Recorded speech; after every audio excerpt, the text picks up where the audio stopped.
네, 안녕하세요. 반갑습니다. 2025년 핀테크 오픈토크 8월 강의를 시작하겠습니다. 저는 오늘 사회를 맡은 꾸베 에이프릴의 신정희 실장입니다. 이번 달 강연 주제는 디지털 자산법 제도 구축에 따른 시장 환경 변화와 비즈니스 전략입니다.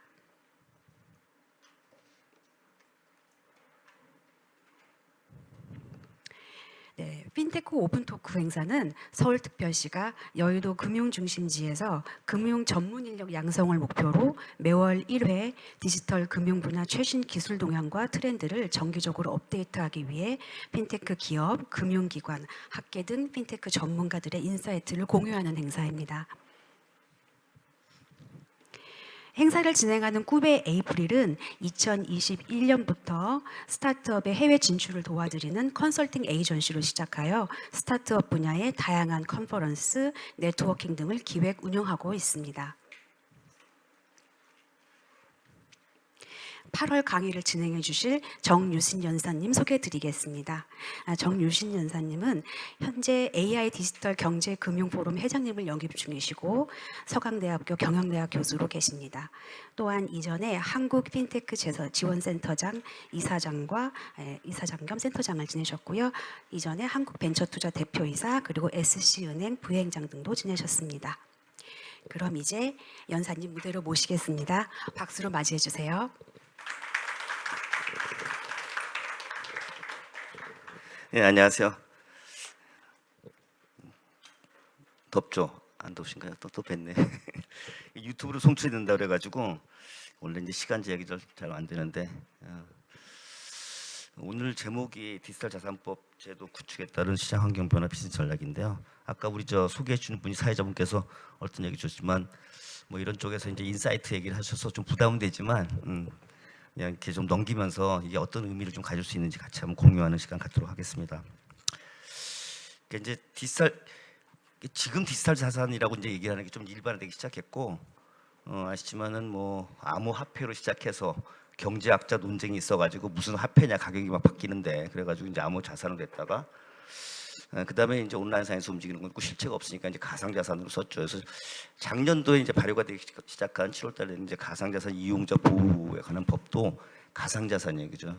근데 이제 그때까지만 해도 뭐 제도권하고 별로 관계가 없었는데 그냥 시장이 그냥 자발적으로 만들어져가지고 막 서로 그냥 뭐 사고 팔고 막 하는 그런 시장이다. 이런 식이 이제 강해가지고 좀 뭐랄까나. 좀 부정적인 이미지로 써있잖아요. 그래서 이제 가상자산이 이게 좀 적당한 용어냐. 앞으로 이제 2단계 법이 나오고 가상자산 이제 육성에 관한 법률 좀 나와 산업에 대한 얘기가 나올 때 가상자산을 게 맞느냐. 뭐 이런 터에 또 우리 국회에서는 또 이제 의원 중 한 분 민명덕 의원이죠. 민명덕 의원이 뭐 디지털 자산으로 하는 게 낫지 않냐. 이제 업계에서도 그런 얘기가 좀 나왔었고 또 뭐 아시는 분들이 조금씩 오시네요. 뒤에 우리. 미국에서 이제 디지털 자산이라는 용어를 쓰면서 디지털 자산으로 이제 용어가 바뀌게 되는 것 같아요. 그래서 디지털 자산 기본법이라고 되어 있지만 사실 이제 이번에 이제 2단계 법이죠. 또 육성에 관한 법이라고 할 수도 있고 지금 더불어민주당에서 이제 두 개 안이 나와서 하나는 민병덕 안은 이미 나와 있고 또 하나가 이제 강준혁 안으로 해서 저도 좀 인발돼서 좀 개혁돼서 했는데 그 이제 그 강준혁 또 정무위 간사기 때문에 뭐 또 이강일 의원 쪽으로 넘어가가지고 아마 또 빠르면 이번 주 나와서 이제 아마 곧 통합이 되고 나올 것 같습니다. 디지털 자산 뭐 이거 갖다 좀 뭐라고 우리가 생각을 해야 되나 보면 이제 사실은 우리가 이제 법을 지금 만들어 갖고 제도 틀을 만들어서 이렇게 좀 산업을 만든다고 하긴 하지만 어떤 기술적 신호라서 나갈 때는 사실 법은 항상 뒤쫓아가기 마련이어가지고 용어 정리가 안 돼요 법적으로. 그죠? 계속 새로운 게 나오니까. 그죠? 보시면 이렇게 쭉 나왔잖아요. 뭐 비트코인, 유틸리티 코인 나왔다가 그죠? 유틸리티 코인은 여러분들 아시다시피 이제 이더리움 같은 축으로 해가지고 쭉 나온 그 코인들이죠. 그리고 또 스테이블 코인이 또 나오기 시작하고 뭐 NFT 나왔고 STO 나오고 그죠? RWA 최근에 또 이런 것까지 계속 나오니까 미리 사전적으로 이렇게 정의를 해갖고는 쫓아갈 수가 없는 거예요. 그래서 그냥 그렇게 하기보다는 그냥 디지털에서 일어나는 모든 기술 포함해서 거기서 나오는 모든 바이 프로덕트는 다 디지털 자산이다 이렇게 정의하는 게 맞을 것 같고요. 근데 여기서 이제 사실 우리가 조금 공유해야 될 건 뭐냐면 디지털 자산이 뭐예요? 디지털 자산은 사실 온라인상에도 계속 움직일 수 하는데 시간 공간 제약이 없잖아요, 그죠? 그러니까 시간 공간 제약이 없다는 게 굉장히 중요한 거예요. 시간 공간 제약이 없다는 얘기는 순간적으로 전자적으로 거래가 되고 또 연결되고 이렇게 할 수 있다는 거죠. 공간 제약이 없으니까 뭐 24시간 365일 전 세계 같이 돌아가는 거예요. 그러니까 여러분들 기억하시겠지만 업비트는 사실은 처음에 나올 때 업비트 다 아시죠, 그죠? 업비트가 처음 나온 게 아니에요. 그죠? 코빗이 나왔고 그다음에 빗썸이 나왔고 세 번째로 업비트가 나왔고 그다음에 쭉 나갔는데 좀 일정 시간이 지나니까 업비트가 다 천하통일이 해버렸어. 그 뭐였을까 생각해보면 업비트의 원래 두 나무의 모델이 증권 플러스 포 카카오예요. 그러니까 온라인 증권을 증권사를 하려고 시작을 했는데 제가 좀 사실은 그때 이제 뭐 또 핀텍 쪽에 뭐 있어가지고 쭉 봤는데 실패했죠. 그건 실패했어요. 왜냐 주식은 펀더멘털이 있잖아요. 그러니까 세 가지를 봐야 돼요. 그러니까 차트를 갖다가 이렇게 기술적 분석도 해야 되지만 펀더멘털 분석을 해야 되고 또 하나는 괜찮죠? 빨라요? 시간이 없어가지고 그리고 또 이제 글로벌 시장에서 어떻게 일어나는지 또 봐야 돼요. 그러니까 도저히 화면만 갖고서는 그 주식하는 사람들은 거래가 안 되는 거예요. 근데 그때 굉장히 그냥 그 UI UX 좋게 만들었던 것이 이 코인을 만나면서 폭발한 거지. 코인은 사실은 이제 아직까지는 제가 볼 땐 향후에는 이제 펀더멘털이 나와요. 코인의 펀더멘털이 나올 텐데 지금까지는 주식적인 증권적인 차원의 펀더멘털은 없기 때문에 그때 그냥 UI UX 좋은 업비트가 제패해버린 거예요. 그러니까 이제 그런 것 같다 우리 생각하면서 이제 생각해 보면 디지털 자산이 앞으로 제도화돼서 시장이 커지면 어떤 일이 날까? 여러분 어떻게 생각하세요? 지금 제도화되지 않을 때도 그냥 좀 간 크고 용감한 사람들 열심히 지금 거래를 하잖아요, 그죠? 근데 제도화되면 진짜 이제 막 비즈니스가 다양한 비즈니스가 나올 수밖에 없는데 이게 지금 24시간 365일 돌아가고, 그죠? 완전히 뭐 제약이 없는 거 아니에요, 그죠? 그럼 어떤지 생각? 우리 지금 가만히 생각해 보면 우리가 지금 금리 같은 거 딸 때 연율 따지잖아요, 연율. 연율은 다 1년 단위라는데 연율이 왜 모든 투자 수익률 연율로 할까요? 저는 사실 생각해 보면 지구가 태양을 공존하기 때문이에요. 제자리로 돌아오는 거예요. 우리는 그거 다 까먹고 살고 있지만 그런 거거든. 근데 사실 이제 그 얘기를 제가 왜 드리냐면 사실 24시간 365일이라는 것은 미국하고 한국이 전 세계가 그냥 같이 돌아가면서 거래를 하는 거 아니에요. 근데 우리는 잘 때 미국은 일하고 극단적인 경우 미국은 잘 때 우리는 일합니다. 그죠? 지구가 자전하기 때문에 그렇잖아요. 그럼 이게 어떤 거예요? 앞으로 이런 시장이 굉장히 커져가지고 막 그렇게 된다 하면 사실은 디지털 자산이 일반에서 제도에서 더욱더 커지게 되면 그냥 제 생각은 그런 거예요. 야, 운용 세계가 바뀌겠구나. 운용 세계가, 그죠? 운용 세계가 이전처럼 액티브 매니지먼트 중심으로 가기 어렵겠다. 동의 안 하시나요? 액티브 매니지먼트 가기 어렵겠다. 가뜩이나 지금 사실은 AI 때문에 여러 가지가 막 변하고 있는데 그런 것 플러스 디지털 자산이 들어와서 디지털 자산이 24시간 360일 돌아가는 그런 걸로 국가 없는 상태에서 내가 자고 잘 때 저쪽을 운영하고 그러는데 그건 그때마다 밤낮까지 바꿔서 할 수 있느냐? 결국은 여러 가지 AI 발달이라든지 이런 걸 촉진시키면서 상호작용이 일어나가지고 결국은 액티브 매니지먼트가 아니라 AI를 이용한 그런 트레이드, 시스템 트레이딩이라든지 이런 쪽으로 굉장히 갈 수밖에 없겠구나 이런 생각이 듭니다. 그리고 뒤에 이제 나오겠지만 이 디지털 자산이 제도화되면 당연히 지금까지 분리돼 있었잖아요. 제도 시장하고 디지털 자산이라는 이쪽 시장은 제도화되지 않았으니까 분리돼 있었는데 이제 분리가 되는 게 아니라 융합이 돼요, 그죠? 이미 미국은 융합된 사례들이 막 나오잖아요, 그죠? 그 얘기는 포트폴리오 차원에서 운용자 큰 데들이 두 개를 같이 집어넣고 운영하기 시작할 거 아니에요. 그러면 더욱더 빠르게 그런 일들이 일어날 수밖에 없다. 그러니까 저 같으면 그냥 야 누가 좀 글로벌리 또는 국내에서 이런 쪽이 유망하고 잘할 수 있는 놈인가? 운용사가 뭐 그런 것들이 이제 대상이 되겠죠. 그런 대상들이 투자자 입장에서는 투자의 대상이 될 것이고 뭐 큰 손 입장에서 볼 때는 M&A가 대상이 될 수도 있고 그죠. 디지털 자산 시장이 앞으로 커지면 그런들의 변화들이 많이 있을 거다 이런 생각을 하게 되고요.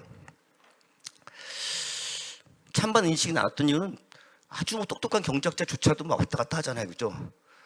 특히 뭐 JP 쪽은 JP 모건은 뭐라 그래요? 오늘은 이거는 정말 훌륭한 거라고 했다가 그 다음 날은 사기라고 했다가 다시 또 훌륭한 거라고 했다가 정신이 없죠. 그러니까 그 이유가 뭘까 생각해 보면 시스템이 인프라가 완전히 다른 거예요. 하나는 수식이고 하나는 수평이잖아요, 그죠? 디지털 자산은 수평, 그죠? 호라이즌털 시스템에다 얹혀 있는 거예요. 뭐예요? 블록체인에 얹혀 있는 거고 기존의 시스템은 은행 카드 시스템 다 버티컬 시스템이고 효율성을 추구하는 그런 거죠, 그죠? 그러니까 도저히 사실은 이게 융화가 되기 어려운 그런 쪽으로 시작을 했기 때문에 이런 그 생각들이 계속 달라서 그렇게 돼 왔다. 근데 제가 이제 금융의 역사를 갖다 이렇게 좀 가르치고 이렇게 하면서 보면 참 묘하게도 시간이 지나 보면 항상 그 당시에 학문과 기술과 학문이 발달되면 기술이 거기에 따라 발달이 돼서 나오고 그 기술에 따라서 디바이스가 기기가 만들어져요. 그 기기 그 세 가지 학문과 기술과 그 기기에 의해서 제품이나 서비스가 나와요. 항상 그 시대의 그 수준에 맞게 그 제품과 이것들이 정의가 됩니다. 사람들이 멍청해서가 아니에요. 딱 그때 나온 인프라들이잖아요. 그죠? 학문과 기술과 그 기기에 의해서 생산되는 제품과 서비스가 결정이 돼요. 그래서 쭉 변화가 옵니다. 그죠? 쭉 변화가 와요. 그래서 제가 감히 얘기하면 은행이란 시스템이 사실은 기원전 500년 전에 아테네에서 발명이 된 거예요. 은행은 첨부 은행이 아니고 발명된 거예요. 그리고 이제 그게 중앙 집권적인 국가로 되면서 야 이거 이런 실무 경제하고 금융하고 연결해서 이렇게 하려면 이게 좋겠다 그래가지고 이제 중앙은행이 만들어지고 간 거거든요. 그러면 지금 2025년이니까 2,500년 동안 은행이 온 거죠, 그죠? 그런 틀에서 끝없는 그 기술 변화가 온 거예요. 그래서 사실은 큰 틀의 변화가 오고 있다라는 생각은 개인적으로 좀 갖고 있어요. 근데 뭐 저기엔 찬반 논쟁이 많이 있을 거기 때문에 제가 이 정도로 얘기하고 있는데 인프라는 계속 바뀐다. 그리고 은행 카드 시스템에서 버티컬 시스템에서 지금 새로운 게 나왔다. 뭐죠? 블록체인이라는 수평적인 상의 거래. 그러니까 블록체인에서 거래되는 것 같다가 이런 아니야 그냥 뭐 온체인에서 새로운 뭐 하나 조그만 거다 그렇게 생각하면 안 돼요. 이번에 지니어스 법안은 뭐예요? 코인 거래만 하는 게 아니잖아요, 그죠? 이미 미국이 선택을 했죠. 코인 거래가 하는 게 금융 결제, 송금, 그다음에 무역 결제까지 다 하는 것 같았기 때문에 그 다음에 어떤 변화가 일어날 거예요? 가성비 좋은 쪽으로 가는 거예요. 가성비 좋은 쪽으로. 우리 생각하시죠? 핸드폰, 그다음에 우리 기억도 안 나는데 옛날에 사진 전문가들이 이렇게 뭐 네 달에 달린 거 갖고 산에 가서 찍을 때 그랬잖아요. 막 카메라 그 핸드폰 초기에 막 이렇게 찍으면은 야, 그건 전문가가 찍는 거 아니야. 이게 전문가지, 그죠? 그리고 무거운 거 들고서 막 산에 가서 찍고 그랬는데 2년도 안 돼서 없어졌죠, 그죠? 왜 없어졌어요? 포텐셜 시장이 큰 쪽에 나오면 싹 바뀌는 거예요. 카메라, 핸드폰 다 쓰니까 야, 핸드폰 해상도가 기깔나게 좋아지면 다 끝난다 이렇게 생각할 거 아니에요. 그러면 제가 만약에 삼성 갤럭시다 또는 아이폰이다 그럼 뭐라 그랬어요? 네가 만약에 이걸 좋은 걸 개발하면 네가 든 비용의 1000배를 줄게. 당연히 주겠지. 폭발적 시장인데, 그죠? 그러면 천재들이 다 뛰어들어가지고 날방 까고 쌍코피 터뜨려갖고 다 개발해 버리죠. 금방 끝나요. 금방 끝나요. 그래서 사실은 이 시스템으로 갈 때 또는 새로운 인프라가 됐을 때 가성비가 어느 쪽으로 향하고 있는가 굉장히 중요한 거고요. 그 시점에서의 무슨 그 기술적 결함이 얼마큼 있냐 이런 거는 그다지 중요하지 않아. 길게 보면요. 그런 틀 내에서 디지털 자산을 바라봐야 된다. 여기 오른쪽에 보면 하이프 곡선이라고 있는데 이게 사실 저는 이제 이름을 붙이기를 이거 갖다 기술 성장 곡선이라고 그래요. 이 세 가지 이 곡선은 정확하게 세 개가 일치합니다. 신산업이 태동할 때 신산업의 그 모양하고 그다음에 신산업과 관련된 주가의 모양하고 이 기술의 성장 곡선 또는 하이프 곡선하고 완전히 일치. 생각해 보시면 알 거예요. 왜 이런 일이 생길까요? 사람들이 앞서가잖아요. 익스펙테이션이, 그죠? 기술은 거기까지 안 갔는데 이걸로 모든 걸 해결할 수 있을 것 같고 이제 미친 듯이 올라갔다가 아닌가 보네 그래갖고 이제 또 이렇게 됐다가 다시 갔는데 항상 이런 모습을 보였고 AI가 이런 모습을 보였고 블록체인이 지금 이런 모습을 보는데 블록체인 어디쯤 있을까요? 지금 개몽 단계, 지금 개몽 단계, 인라이트먼트 쪽에 가 있고 메타버스 같은 건 지금 환멸 단계에 있는 거고 공간 기술이 지금 안 돼 있기 때문에, 그죠?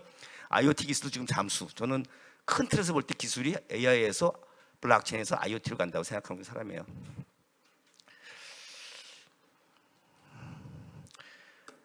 이제 그래갖고 사실은 굉장히 막 제도권 이런 쪽에서는 또 그리고 좀 똑똑한 분들 뭐 이런 분들은 야 이건 아니다라고 계속 부정적인 생각 갖고 굉장히 뭐 이렇게 봤는데 시장의 힘을 이길 수가 없는 거죠, 그죠? 시장은 계속 그거에 관계없이 계속 가격이 오르니까 야 이제 무시할 수 없는 정도로 커진 거예요. 그리고 나중에 돌아보면 누가 역사가가 또는 금융사가가 쓸 거예요.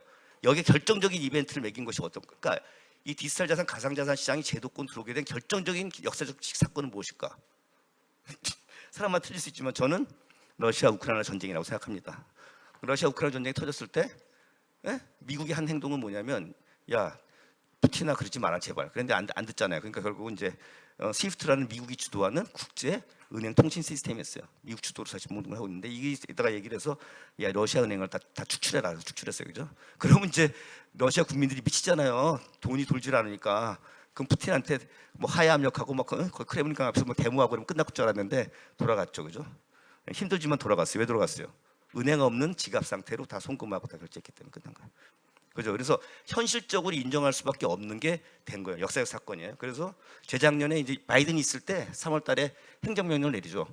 미국한테 미 연준한테 CBDC하고 여기 가상자산 연구에 사인을 해요. 그 이유는 뭐냐면 그 전까지는 미 연준 입장에서는 절대로 이 CBDC라든지 이런 디지털 통화 얘기를 안 했어요. 속으로는 연구를 많이 해도. Why? 디지털 얘기를 하는 순간, 디지털 통화 얘기를 하는 순간 미국의 달러 패권은 굉장히 흔들릴 수가 있기 때문에. 그렇잖아요. 지금까지 잘해먹고 있는데 만약에 디지털 얘기를 하면 전 세계 맹방조차도 영국, 프랑스, 독일도 열받아 있거든. 솔직하게 미국이 그냥 돈 풀고 나서 문제 생기면 그 다음에 금리 올려갖고 다 힘들게 만드니까 열받아 있기 때문에 CBDC 뭐 새로운 디지털 얘기 나오면 다시 옛날 브레튼 체제 그런 거 아니야. 다시 해. 이렇게 할 거니까 얘기를 안 했어요. 안 하고 속으로만 연구를 했는데 안 할 수가 없게 된 거야. 왜냐하면 디지털라이제이션은 계속 진행이 되고 안 할 수가 없는 상황이 된 거죠. 그래서 역사의 변화가 이제 그런 상황이 된 상태니까 미국도 야 이제는 이걸 갖다 연구를 해야 되는데 어떻게 하지 고민한 터에 국내 12개 도시에서 테스트하고 밖에다 테스트하고 막 끝내고 전 세계 123개 국가들이 다 CBDC 연구하고 우리나라도 마찬가지 이전충제도 그렇고 다 하잖아요. 그죠? 그러니까 이제 문제가 많이 생겨서 야 이건 미국이 뭔가 좀 대처를 해야 되겠다 하는 상태에서 트럼프가 대선 전에 참모들하고 얘기를 하면서 이제 결정을 하죠. 원래는 비트코인 혐오론자가 친 가상자산, 친 비트코인, 친 스테이블코인 문제로 바뀌면서 바뀌어 나갑니다. 법제가 이제 그러면서 이제 만들어지기 시작해요. 오히려 법제는 제일 빨랐던 게 유럽이고요, 그죠? 미카 법으로 해서 유럽이 제일 빨랐고, 그다음에 이제 미국은 워낙 덩치가 크고 주법이 나오다가 다시 연방법이 나오는 그런 원래 패턴이니까 좀 늦었지만 지금 나온 상태에서 어떻게 보게 되면 미국은 유럽은 좀 엄격해요. 먼저 나오긴 하는데 항상 엄격해. 소비자 보호라든지 투자자 보호 이런 쪽이 중심이 있기도 하고 국가가 워낙 많으니까 좀 셀 수가 있었잖아요. 그러니까 그런 부분을 다 포섭해서 하려니까 엄격할 수밖에 없을 것 같아요. 제가 보기에도. 그러니까 법은 항상 먼저 만드는데 시장은 활성화 잘 안 돼. 유럽은. 미국은 엄격한 건 엄격하지만 활성화될 수 있는 쪽을 분명히 포인트 잡아서 해요. 이번에도 보시면 아시겠지만. 그리고 나머지 인비트윈 있잖아요. 뭐 아시아에서 그래도 우리도 좀 허브 중 하나야 뭐 이런 데들이 어디예요? 싱가포르, 홍콩 이런 데들이 이제 늦지 않게 항상 하는데 그 중간쯤 있다고 생각하시면 되고 일본도 법은 항상 빨리 만들어요. 근데 일본은 법은 항상 만드는데 죄송한데 실행은 안 돼요. 실행은 안 돼. 너무 엄격해 갖고 그래서 한국한테 좀 우리가 정부에 얻어가자면 제발 좀 일본 좀 그만 쫓았으면 좋겠어. 일본은 더 이상 아니에요. 디지털 월드에서는 아닌데 자꾸 우리는 일본 법체가 비슷해서 이제 조금만 조금만 바꾸니까 바꾸면 되니까 그런 모양인데 안 그랬으면 좋겠다 그런 말씀 드리고 싶고 미국이 이제 사실은 뭐 미우나 뭐 좋으나 뭐 또 이재명 대통령 가가지고 뭐 한숨 돌리긴 했는데 어쨌든 간에 뭐 미우나 좋으나 미국이 지금 글로벌 시장 금융시장 갖다 다 장악하고 있는 건 사실이잖아요. 그래서 미국이 바꾸면 어쩔 수 없이 다 글로 갈 수밖에 없는데 트럼프가 되면서 그 전후로 해가지고 이렇게 이제 나오죠. 뭐 세 개를 고르라면 저번에 세 개 고르라면 루미스 법안하고 그다음에 피트 20이라고 그다음에 이제 스테이블코인 관련된 지니어스 법안인데 루미스 법안은 마시면 이제 비트코인 갖다 전략적 비축 자산을 하자 이런 거잖아요. 근데 사실 제일 중요한 거는 이미 결정돼 있었어요. 대선 전부터. 뭐라고 생각하세요? 대선 전부터 참모들하고 다 머리 맞대고 했을 거 아니에요. 세 가지 중에 제일 중요한 건 스테이블코인이에요. 비트코인도 아니고 딴 것도 아니지. 그러니까 사실 스테이블코인 때문에 야 디지털 자산, 가상 자산 시장을 우리가 제도권을 갖고 와서 이걸 활용을 해갖고 미국이 다시 전 세계에서 강자가 돼야 되겠다. 금융에서 또는 딴 쪽에서 달러 패권 쪽에서 이렇게 결정을 한 거. 그러다 보니까 야 디지털 자산 시장을 제도권으로 들어와가지고 미국이 이걸 해야 되겠다. 그러니까 뭐 디지털 자산, 뭐 비트코인 메카니 뭐 이런 얘기가 나온 거고 뭐 비트코인 자체가 막 그래서 그런 건 아니에요. 그러나 어쨌든 간에 비트코인이 영 버린 건 틀림없죠. 영 버린 거는. 디지털 자산 시장이 영 버린 건 틀림없어요. 이 세 가지 갖다 하고 있는 거고 피트 21은 뭐 좀 이름이 바뀐 것도 있는데 이거는 이제 증권성, the nature of security 그죠? 증권성을 갖다 판단하는 그런 법이에요. 그러니까 우리 저 바이든 정부 때 뭐 말 많이 나왔다는 거 아시잖아요. 야 이게 증권이야 뭐야 뭐 그냥 싸우고 게리 겐슬러가 그냥 뭐 하면 그 시카고의 그 상품 선물 거래소 대박 싸우고 그랬잖아요. 네 거야 내 거야. 증권이야 상품이야, 증권이야 상품이야, 시큐리티야 커머디티야 뭐 싸웠는데 지금도 이거는 유효해요. 지금도 유효해서 지금 뭐 예를 들면 트럼프 대통령이 지금 돼갖고 뭐 이게 막 통과된다 해가지고 야 그러면 뭐 에브리바디 다 다 증권이 아니고 커머디티냐 그런 건 아니에요. 아직까지 그 법이 지금 만들어지고 있고 분명히 일부는 또 증권성이 인정이 되면 이제 증권이 될 거예요. 예컨대 뭐 솔라나 같은 경우에도 사실은 이게 뭐 여전히 증권이냐 아니냐 그런 논쟁이 있고 리플도 뭐 합의해갖고 SEC랑 리플이 합의해서 연방 법원에다 갖다 냈어요. 야 우리 그냥 합의했다 더 이상 이거 소송 안 하겠다 했지만 그렇다 해가지고 증권성에서 그 논쟁에서 사라진 건 아니에요. 왜? 법이 나와갖고 그 법에다 따라 보니까 얘도 증권 쪽이 속하는 게 있네. 그러면 다시 될 수가 있기 때문에 그래서 혹시라도 뭐 여기 개인적으로 또는 뭐 지금 기관으로 하지는 않겠지만 개인적으로 뭐 이제 그 알트코인 이더리움을 갖다 정점으로 하는 알트코인 중에서 또 이더리움을 제외한 또 특히 이제 솔라나 리플이나 그 다음만 생각하는 분들은 조금 이제 그런 거는 좀 주의하면서 봐야 돼요. 그렇지 않으면 이제 문제가 될 수가 있죠. 그래서 아까 홍콩, 싱가포르는 뭐 일본 아까 좀 말씀드린 그런 틀 내에서 지금 가고 있다 하는 거고요. 뭐 초기 성장세 흑택이 있는데 그렇게 얘기하시면 되고 그다음에 이제 지금 여기서 이제 잠깐 얘기하고 싶은 게 이 커가는 과정에서 민간에 굉장히 큰 역할이 또 있었는데 정부만이 아니라 하여간 그냥 큰 게 아닌가 봐. 그러니까 전 세계 자산운용사 제일 큰 데가 이제 블랙락이잖아요. 블랙락인데 그 헤드가 이제 레리 핑크라는 사람이 나이가 지금 80이 다 됐대요. 근데 저도 엄청나게 반성하는데 하여간 굉장히 그 미래 지향적인 사람이에요, 그죠? 이 사람이 지금 만드는 것마다 지금 내가 생각 감탄을 할 수밖에 없어요. 그 어쨌든 간에 하여간 SEC면 하여간 증권 자본시장 전 세계 자본시장이 완전히 그 대통령이잖아요. 근데 거기랑 막 소송해 갖고 싸우고 또 이기고 그죠? 대단한 사람이어서 이 사람이 지금 그 비트코인 현물 ETF가 또 이렇게 만들어 가지고 승소해 가지고 또 그것까지 이제 출시를 하고 그래서 새로운 기업을 만들고 또 비들이라는 것도 일종의 스테이블코인 MMF를 만들어 갖고 또 아주 또 엄청난 지금 사실 변화를 일으키고 있는 데다가 RWA까지 지금 갔죠. 그러니까 이 사람은 어떻게 보면 이제 블랙락이 향후에 지금 기존에도 지금 가장 큰 운용사지만 이 디지털 자산 쪽이 이제 운용 쪽으로 간다고 가정했을 경우에도 아마 제일 먼저 나가는 리더 오브 리더가 되지 않을까 생각을 합니다.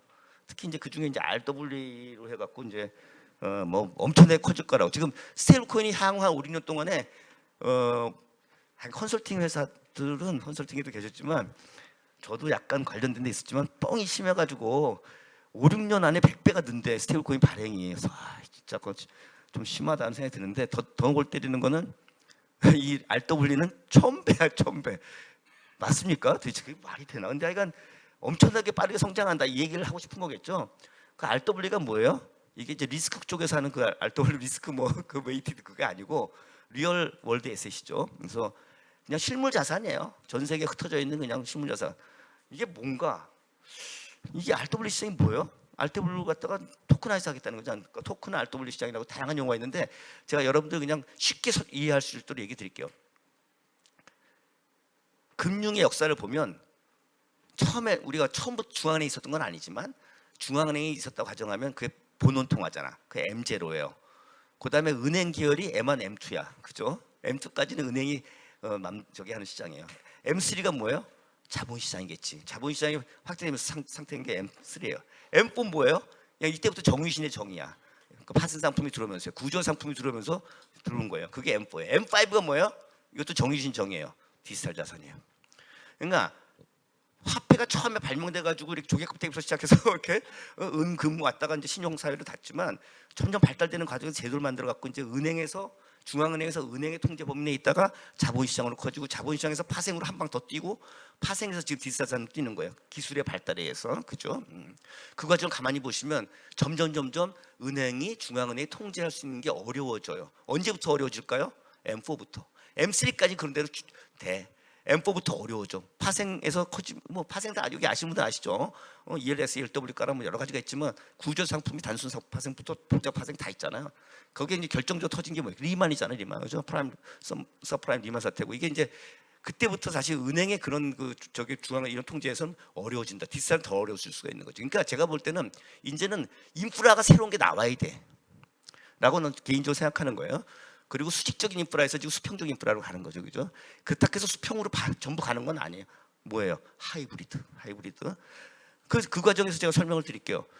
자, 그러면 M3 자본시장이 확대되는 과정에서 보면 뭐가 있었냐면 시간이 좀 부족하다. M3에서 확대되는 과정에서 보면 중요한 게 미국이 이제 그때부터 자본시장이 엄청나게 커지는데 미국의 자본시장이 커지는데 결정적 계기를 한 학자가 있어요. 그게 마코비츠야. 여러분들 경영에서 다 배웠죠. 포트폴리오 다양화 이론. 그 마코비츠 포트폴리오 다양화의 핵심은 뭐냐면 뭐 다 계란을 갖다가 뭐 한 방울 담지 마라 그런 거지만 포인트는 뭐냐면 내가 지금까지 갖고 있는 거 운영하고 있는 자산에 새로운 자산을 편입할 때 새로운 자산이 지금까지 갖고 있는 자산하고 상관관계를 봤을 때 R스퀘어를 봤을 때 뭐 코릴레이션을 봤을 때 굉장히 낮거나 제로에 가까우면 그걸 편입을 해야 된다. 편입을 하면 동일한 리스크 대비 내가 얻을 수 있는 기대 수익률은 더 높아진다는 거잖아요. 예컨대 우리 국민연금, 퇴직연금 있는데 뭐 2천억, 3천조 있다고 쳐보세요. 1000조라고 한번 생각해보자. 1000조. 1000조인데 만약에 새로운 상품 갖다 편입을 해가지고 기대투자 수익률이 1% 올라가서 거의 그런 일은 없지만 그럼 얼마요? 1000조에 1%면 연율 단위니까 얼마죠? 100억. 아니 10조 죄송합니다. 쏘리. 10조를 우리나라 같으면 우리가 10조인데 연간 지금 우리 은퇴자, 퇴직자 생각하면 퇴직자가 하면 1000만이라 가정하면 1000만까지 안 될 건데 하여간 1000만이라 가정하면 10조 나누기 1000만 하면 뭔데? 조는 만만만이 조예요. 만 곱하기 만은 어기고 만 곱하기 만은 조예요. 그죠? 1000만을 갖다 만 나누면 10조면은 조 단위에서 10억이 되는 거지. 그죠? 10억을 1000으로 나누면 되는 거예요. 맞죠? 10억을 1000으로 나누면 얼마예요? 10억을 1000으로 나누면 100만 원. 야, 지금 국민연금 평균 뭐 한 80만 원밖에 안 되는데. 그죠? 물론 이제 100만 원을 12로 나눠야 되겠지만 큰 돈이에요. 그러니까 원래 이 큰 기관들은 무조건 그걸 편입하려고 하는 거지. 그런 거 있으면. 그러니까 그거 갖다가 미국에서 1970년도에 그 에리사 법을 만들어 가지고 적극적으로 확대해라. 그러면서 자본시장 확대하기 시작한 거예요. 왜? 그때부터 주식채권 같은 원래 알고 있던 시큐리티 외에 실물 자산들, 유동성이 없는 실물 자산에다가 시큐리타이즈를 시켜가지고 시장화 시켜 제도화 시켜서 그거 갖다 사고 팔 수 있게 하면서 실시간으로 할 수 있게 해준 거예요. 그러니까 어떻게 돼요?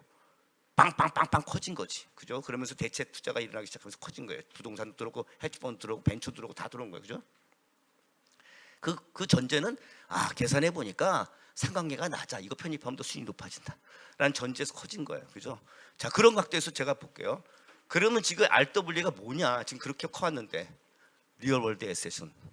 그러면 그 전에 구조화 상품 유동성이 없던 실물 자산을 갖다가 증권화 시켜갖고 유동화시켜 자본시장 키운 거고 어떻게 다르죠? RW 똑같은 거 아니야. 실물자산 유동성 없는 거 거기도 이때까지 다 유동화 시켜서 했는데 부동산이고 벤처 다 그죠? What is it? 이건 뭐예요? 인프라가 다른 거지. 인프라가 그 전에는 우리가 항상 기존의 은행 카드 시스템 상에서 유동화한 거고 지금 뭐라고요? 블록체인 상에서 온체인 상에서 토큰화해서 한 거예요. 다른 거예요. 인프라가 다른 거야. 그러니까 제가 어디 국회 가서 포럼할 때도 항상 그러는데 제발 부탁이니까 제발 막 코인에만 집중해서 얘기하지 말아라. 인프라가 바뀌는 게 중요한 거다. 인프라, 블록체인, 인프라, 온체인 그걸 생각을 안 하고 자꾸 딴 것만 얘기하면 이상한 얘기를 하게 되는 거예요. 그런 각도에서 지금 RWA 시장이 커지는 거다. 그럼 왜 커지냐? 그러면 여러분들 고개 끄덕끄덕 하시는 분들은 아실 거예요. 그럼 왜 커져요? 가성비가 다르기 때문이지. 그러면 그냥 그 전에처럼 그냥 구조화해갖고 이동하면 되잖아. 시큐리타이즈 하면 되지, 증권하면 되지. 왜 토커나이즈를 하냐? 토커나이즈가 가성비가 좋다라는 전제하에서 좋냐? 좋다. 기술적 결함이 약간 있는지 모르겠다. 그러나 다 그 기술적 결함을 해결하면 가성비 훨씬 좋아진다. 그럼 글로 가는 거지. 역사는 항상 그렇게 왔어요. 그러니까 저는 시간이 없어서 말 못하지만 레리 핑크가 안 했지만 제가 변호사라면 그랬을 거야. 만약에 이겨서 다행인데 졌으면 끝까지 제가 가서 연방 대법원 가서 그랬을 거야. 야, 이렇게 하면은 이거 디지털 자산은 당연히 버티컬하고 호라이즌 하니까 상관계 낮을 수밖에 없는데 이걸 편입하면 운용 기대수익이 훨씬 높아질 텐데 그러면 미국의 전 국민들이 연금을 더 받을 수 있는데 너 뭔데 네가 판사 이거 같다 이렇게 저렇게 떠들고 너 뭔데 걔를 캔슬 이렇게 떠들으라고 저 같으면 얘기했을 거예요. 그죠? 그러기 전에 승소했지. 그런 거다라는 거죠. 그래서 이렇게 지금 버티컬하고 호라이즌 너무 차이가 있기 때문에 융화되지 않았던 거를 그러면 어떻게 뭐 혁명할 수는 없고 어떻게 하냐? 그냥 우리 그냥 아이 놓고 만들자 이런 거지. 아이 놓고 맞아요? 일본말로 아이 놓고 혼혈하자. 피를 섞자. 혼혈이면 좀 이상하다. 피를 섞자. 피를 섞자는 말은 투자에서 많이 얘기하시죠. 엑셀레이터도 그죠? 그래서 피를 섞은 게 STO예요, 그죠? STO예요. 원래는 이제 뭐예요?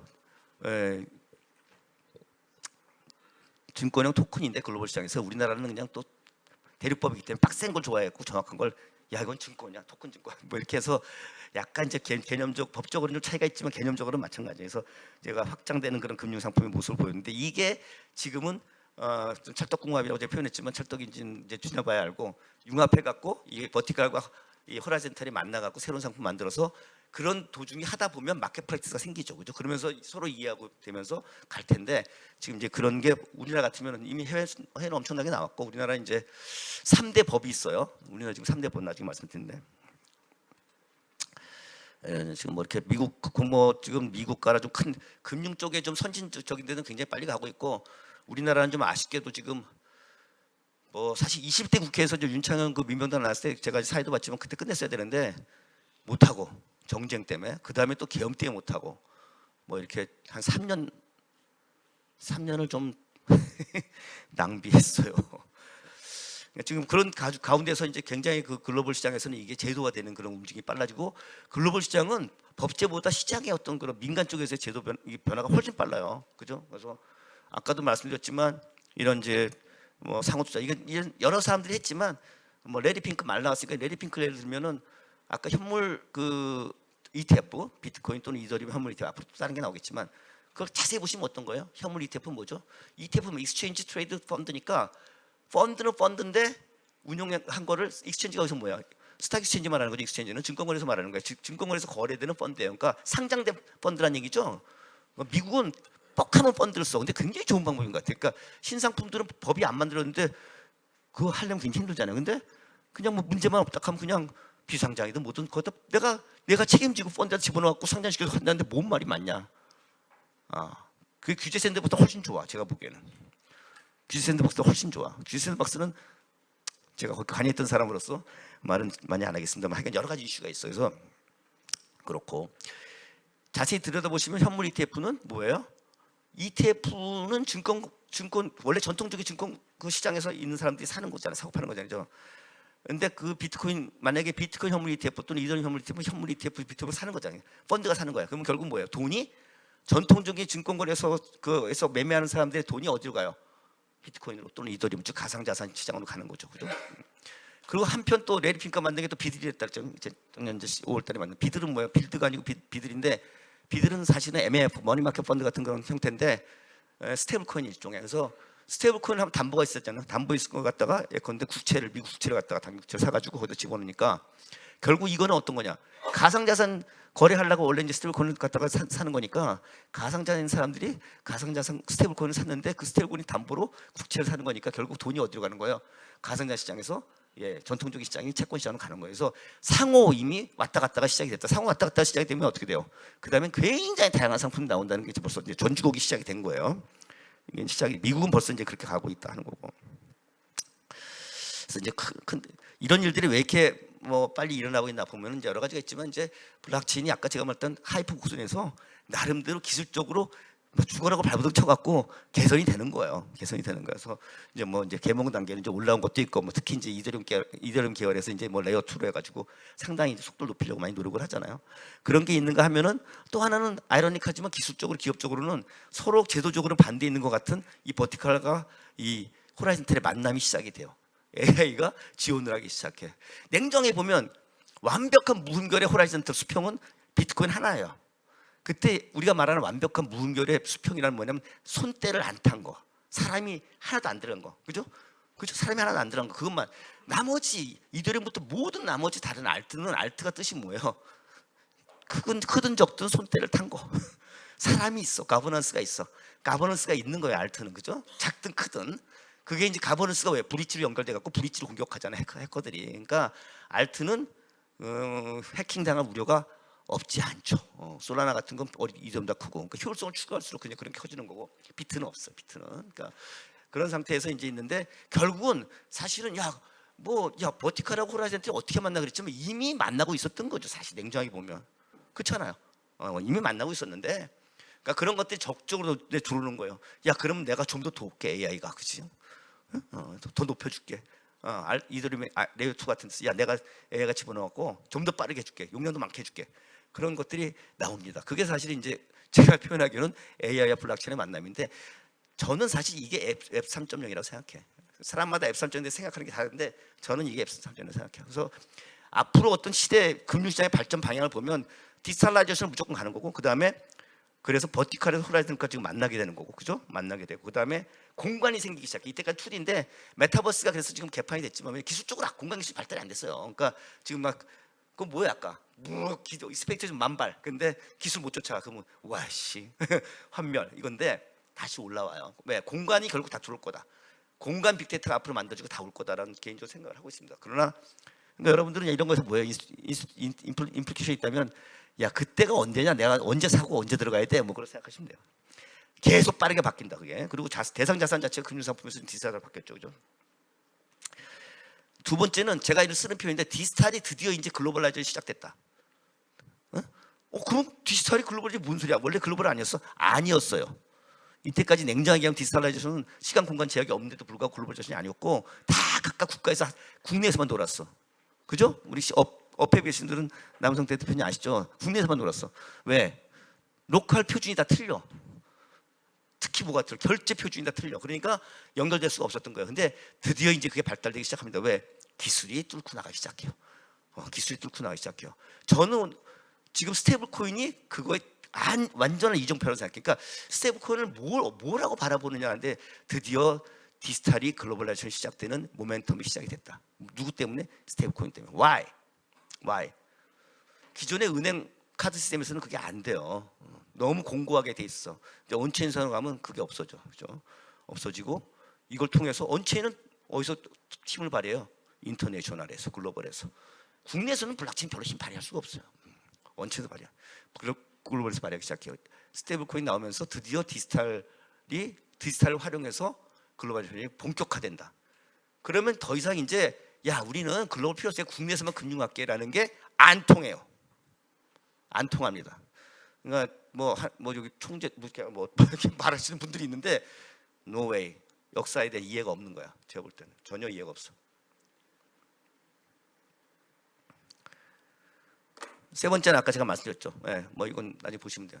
저는 하여간 마코비즈를 위대한 사람입니다. 어쨌든 간에 특히 디지털 자산 쪽에 이런 쪽에 대해서는 엄청난 임팩을 줬다. 그리고 제가 퇴직연금도 무조건 벤처 투자를 연결시켜야 되는데 할 때도 이제 허용이 됐는데 이번 정부에서 제가 이제 주장했던 것 중에 하나가 이 논거예요. 워낙 낮기도 하지만 지금 퇴직연금 수익률이. 그다음에 이제 네 번째 이제 달러 패권. 미국이 이제 서두르지 않을 수가 없는 게 미국이 100년 동안 팍스 아메리카를 유지한 게 뭐죠? 두 가지라고 생각하는데 하나는 돈, 또 하나는 랭귀지.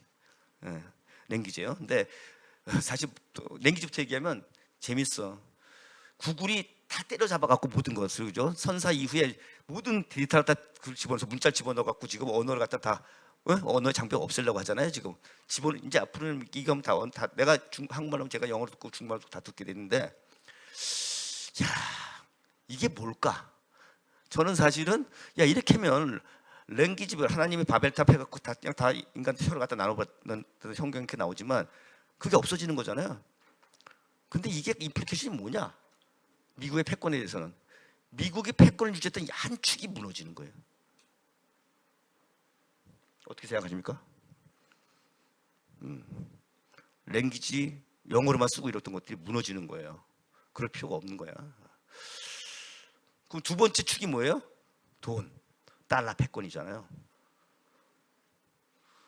달러 패권의 달러 패권을 유지했던 두 개의 필라가 뭘까요? 하나는 원유 결제, 원유 달러 결제. 또 하나가 스위프트예요. 원유 결제는 닉슨 도트리 1970년에 금태양 정지시키고서 그 다음에 닉슨이 키신저 대통령 어디 갔냐면 사우디아라비아 가서 왕을 만나요, 그죠?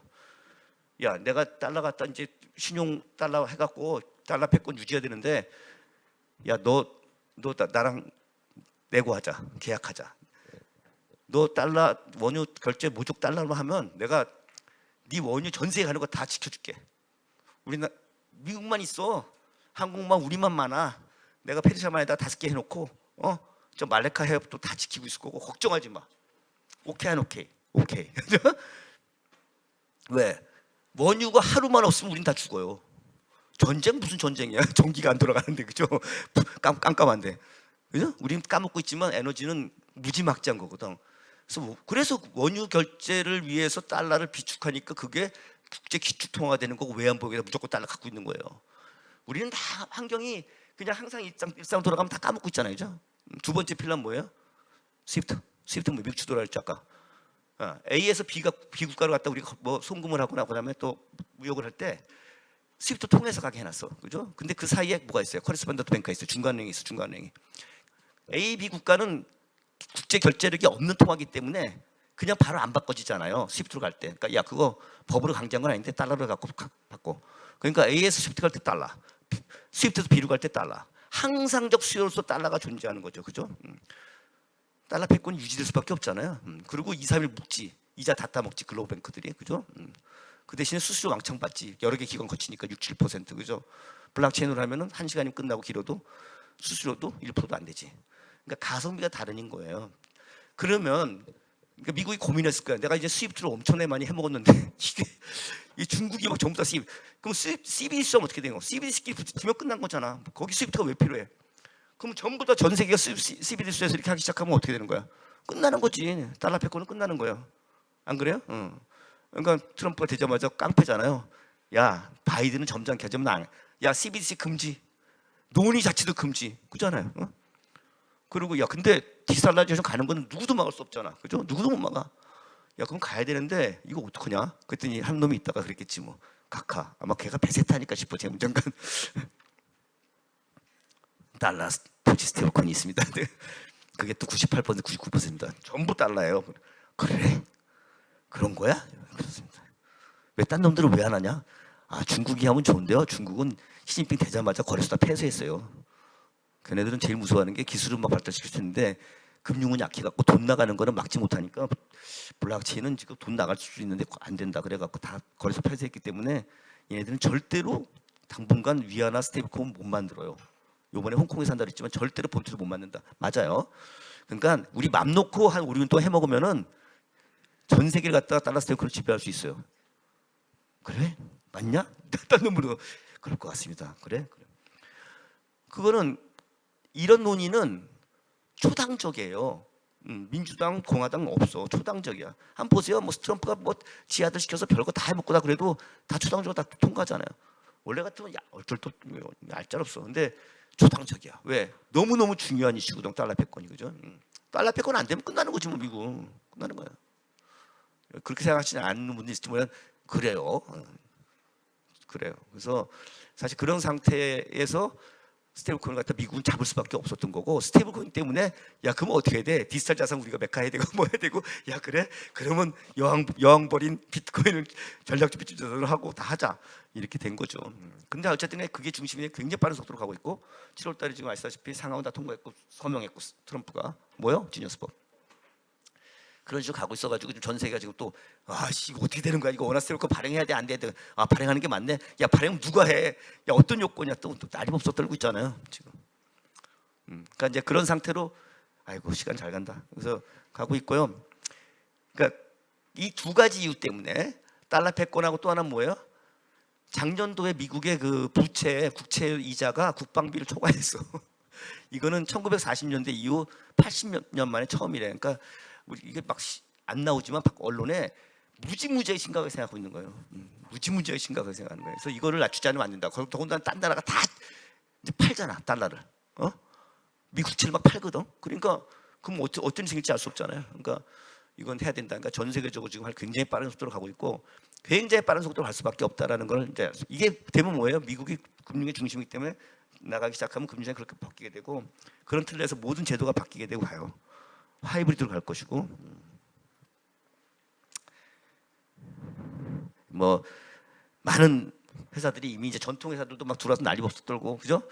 제가 이제 내년에 핀텍 센터 그 지원센터 이사장 할 때 이제 싱가포르 가서 이제 그 비자 인터내셔널 회장이랑 이제 사인도 하고 그 MOU도 하고 그랬는데, 비자가 몇십 년 동안 해먹은 이유가 있더라고. 무지하게 빨라. 새로운 혁신이 이런데 굉장히 빨라. 민감하고. 그래서 비자 하는 걸 보면 알 수 있어. 인류 간다라는 거를. 비자가 굉장히 열심히 하고 있고, 딴 데도 마찬가지죠. 뭐 JP 모건 이런 데 다 지금 뭐 들어와서 하고 있습니다.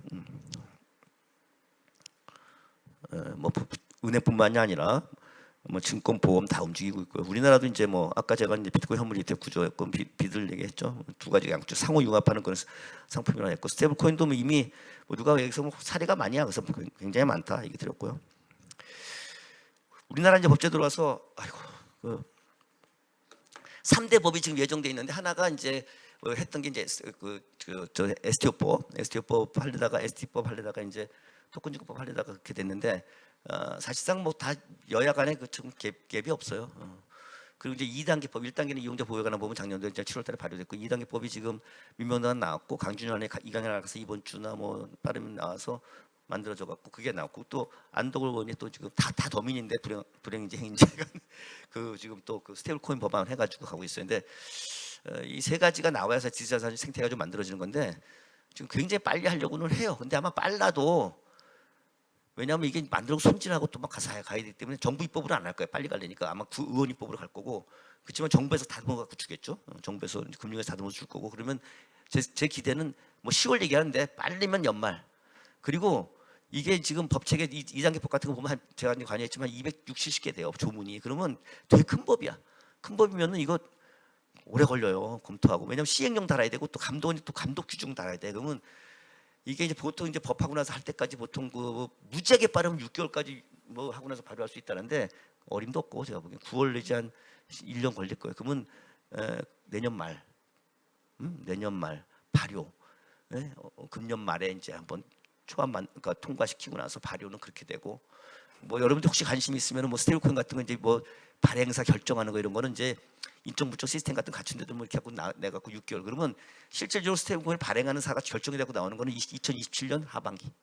그러니까 여러분들 약간 시간은 좀 있어요. 그러나 약간 뭐 여러 각도에서 볼 게 있으니까 좀 생각하실 게 있고 그런 틀 내에서 지금 진행이 되고 있다. 그리고 훨씬 이제 이건 산업적인 법이기 때문에 산업에 관한 법이니까 좀 업자들, 그러니까 시장 진입 규제나 영업 규제 그런 것들도 이제 많이 좀 그 다양화됐어요. 한 그 민병단하고 강준현한 또 이쪽이 좀 틀리긴 한데 업자를 갖다 10개 이상 정도로 구분을 하고 그죠? 뭐 이렇게 그냥 다양화됐고 그 요건도 그 전에 일괄적으로 그냥 다 할 수 해야만 되는 거라 해서 굉장히 빡빡했는데 거기 그 업태별로 세분화시켜갖고 좋게 나눠서 이렇게 했기 때문에 이제 그런 것들 나중에 어차피 이거는 또 많이 만들어져야지만 결정이 되는 거기 때문에 나올 때 이제 보시면 될 것 같고 뭐 질문이 이미 주신 게 있더라고요. 그래서 제가 좀 말씀드리면서 좀 얘기를 드릴게요. 그러니까 디지털 자산 기본법이 시행된 우리나라 업계 기회와 제약이 뭐냐? 뭐 기회는 이제 이 버티컬하고 그러니까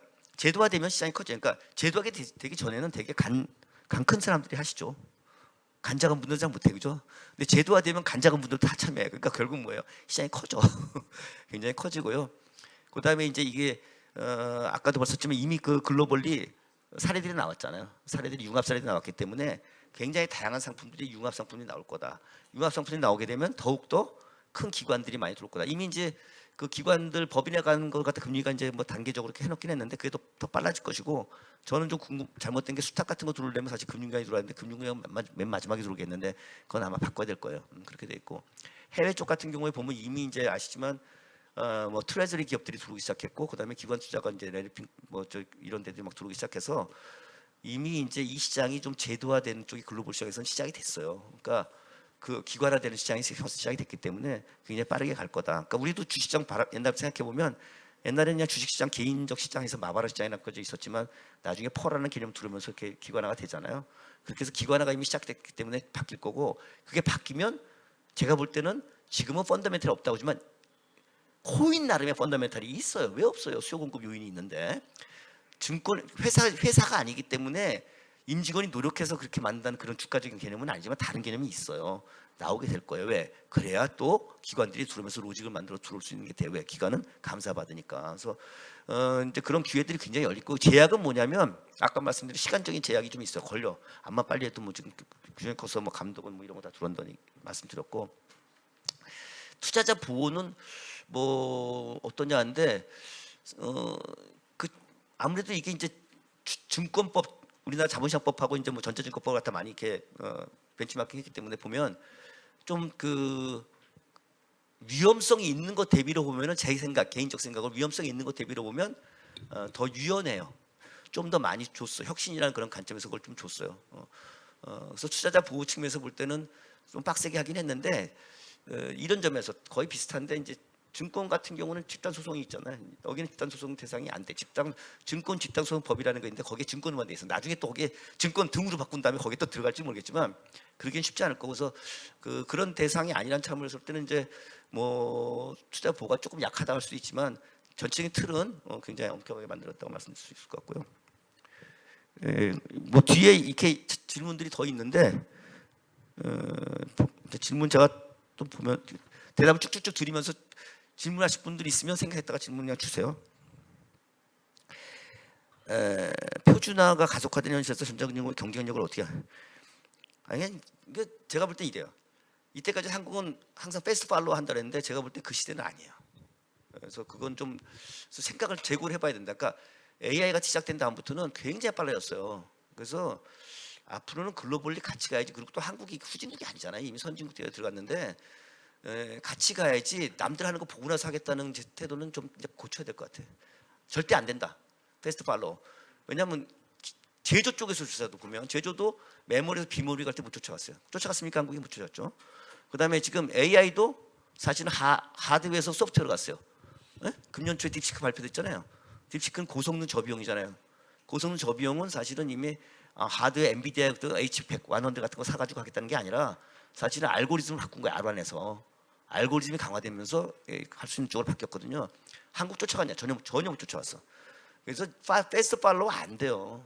저는 쟤도 갈 때 같이 가야 돼. 그러니까 미리 판단하고 미리 생각하고 와야지. 뭐 더군다나 지금 인프라가 바뀌는 과정에서 그 늑장 부렸다가는 저는 굉장히 후회할 거다 나중에. 이제 그런 생각하고 있고요. 그러니까 어떻게 하면 되냐? 뭐 쟤도 빨리 받아들이고 빨리 가야 되고요. 한국이 받아들인다면 빠르니까. 그다음에 블록체인 등 AI 등 기술 변화 속도가 법제도를 앞지를 때 어떻게 하느냐? 원래 기술 변화 속도는 빠르죠. 근데 기술이 법보다 빠르죠. 그러니까 그건 딴 나라도 마찬가지예요. 그러니까 그거를 좀 유연하게 했으면 좋겠고, 내가 법하시는 분한테 내가 주문이 있다면, 부탁이 있다면 기술법을 연구하시라 좀. 그러니까 이게 보면 우리나라도 법 뭐 많이 있었는데 누구라고 얘기 안 했지만 서울대 어느 교수님이 떴어요. 뭐 때부터 떴냐면 회사법을 연구하셨거든. 그때부터 이제 문화생도 많이 생겼는데 그때까지는 기업이 우리 큰 기업이 없었던 거예요. 그러면서 한국이 커지면서 기업이 중요해지니까 그게 뭐 돈도 많이 생기고 그러니까 그쪽 굉장히 커졌거든. 앞으로는 기술이 무지하게 중요하기 때문에 기술법을 해야 돼. 기술법이 별로 없어. 지금 기술법 전문가도 없어. 그쪽 좀 제발 제대로 해달라는 거하고, 또 하나 이제 법 나왔으니까 얘기인데 한국 대리법 체계인데 대리법 체계에서는 혁신 나기 되게 힘들어요. 제가 역사를 갖다 공부해 보니까 스페인에서 옛날 무적함대하고 뭐 스페인에서 난리 쳤다가, 그러니까 원래는 중세에서 그냥 까먹까먹 지내다가 로마 뭐 교황청 옆에서 떴겠죠. 그래서 이제 제노바가 베네치아가 뜨다, 그다음에 스페인에 뜨다, 그다음에 네덜란드가 엄청 컸어. 우리 네덜란드 까먹고 있지만 옛날에 굉장히 강국이었고, 그리고 독일 프랑스를 건너뛰어서 영국에서 그냥 영국이 전 세계를 다 지배해요. 그 독일 프랑스를 왜 건너뛰었을까? 내가 가만히 생각해. 제 생각인데 굉장히 큰 원인이 대륙법이야. 대륙법은 혁신을 받아들이기 힘들다. 안정적인 가는 건 좋은데, 근데 이제 지금 제가 대륙법과 영미법, 간섭법이 뭐가 좋냐는 걸 얘기하는 건 아니에요. 중요한 건 지금이 어느 시대냐 이거야. 지금이 기술혁명이 앞으로 3, 40년 계속 일어날 시대야, 전 세계. 그러니까 헌법 개정을 하려면 과학 입국이라는 걸 집어넣고, 뭐 정치 그런 거 집어넣지 말고 과학 입국 집어넣고 그 다음에 집어넣어야 되는 게, 우리나라는 대륙법 체계인데 이걸 바꿀 수 없다면 유연하게 해석하는 걸 헌법에 다 집어넣어야 돼. 그렇지 않으면 한국은 대단히 혁신 쫓아가기 힘들다. 법에 대해서 그런 얘기 듣고 싶고요. 디지털 금융 확산 과정에서 핀테크 기업과 기존 중고사 협력, 당연히 협력해야죠. 근데 전향적인 생각을 했으면 좋겠다. 그러니까 환경이 바뀌면, 제가 말했죠, 기술이 큰 틀이 바뀌면 환경이 다 바뀌는 거예요.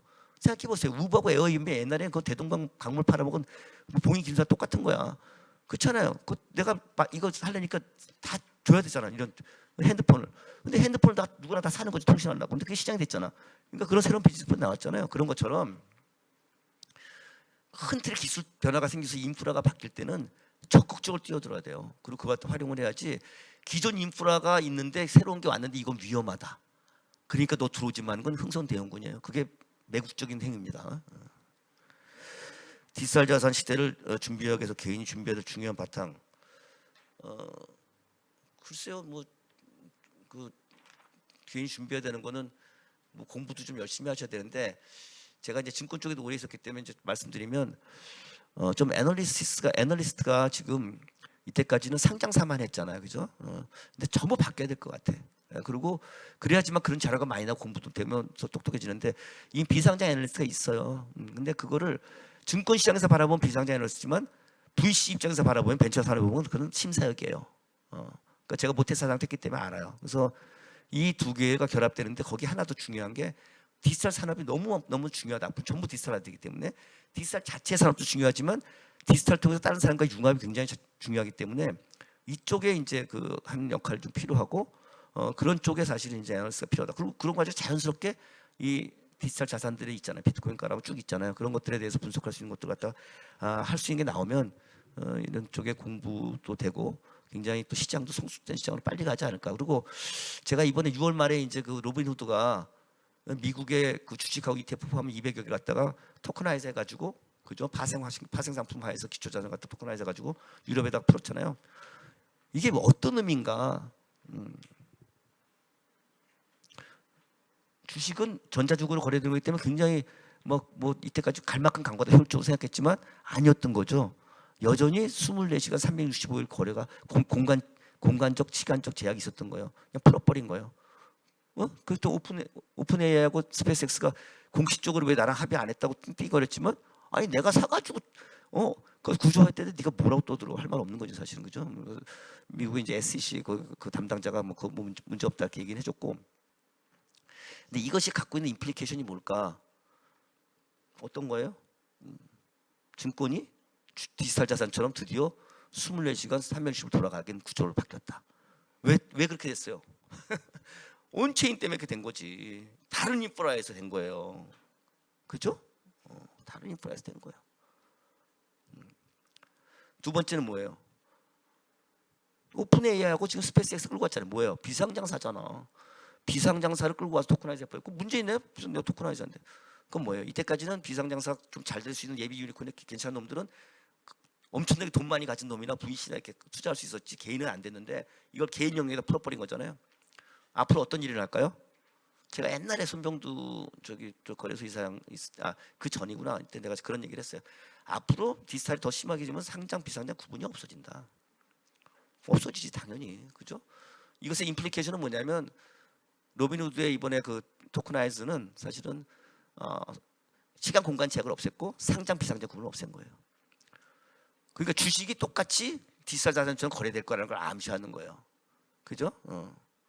제가 좀 많이 나갑니까? 암시하는 거예요. 앞으로 그런 쪽으로 굉장히 빠른 변화가 일어날 거다는 걸 알 수가 있고 거기서 시장 어떤 투자나 뭐 매매가 일어나겠죠, 그죠? 그다음 뭘까요? 그러면 당연히 더 빠르게 제도권의 이런 그 주식 증권 이런 쪽하고 디지털 자산 간의 다양한 융합 상품들이 나오겠죠, 그죠? 그걸 또 반기겠죠, 기관 투자자들은. 그죠? 굉장히 그런 변화들이 빨리 일어날 거라는 걸 지금 우리가 예상을 해볼 수가 있습니다. 그래서 사실 이제 그런 거 생각하면 할 게 너무 많은 거야. 재밌어, 그죠? 뭐 약간 리스크도 생길 수 있지만 기회는 엄청나게 많아지고 재밌고 이런 쪽에 한국이 좀 이렇게 좀 적극적 역할을 해갖고 했으면 좋겠습니다. 질문 제가 너무 많이 떠들었는데 질문 좀. 열정적인 강의 되게 감사합니다. 그래서 질문 받아보겠습니다. 네, 여기 앞쪽. 네. 감사합니다. 잘 들었고요. 스테이블 코인에 대해서 좀 여쭤볼 것이 있는데요. 네네. 스테이블 코인 같은 경우에는 우리가 보통 생각하는 것 같이 얘가 달러에 페그가 되면 스테이블하지만 시간 요소가 빨리 좀. 예, 현재 같은 경우에는 달러에 페그하지 않고 있는 스테이블 코인도 많은데 그런 경우에 좀 변동성이 굉장히 좀 있지 않을까라는 우려가 있고 그다음에 이제 곧 이게 시장이 커지면은 규제가 또 많이 들어갈 거라는 그 우려도 있고 그다음에 스테이블하다는 게 항상 좋지만은 않은 게 뭐 S&P 500 같은 경우에는 연평균 한 10% 정도 그 밸류업이 되고 있는데 얘가 스테이블하면은 사실상 우리가 그만한 손해를 계속 볼 수도 있다. 즉 장기 보유하고 있을 때 이게 별로 좋지 않다라고 하는 우려도 있는데 거기에 대해 어떤 아니, 그러니까 생각하고 계시나요? 아니 그러니까 뭐 어떤 주가가 오른다고요?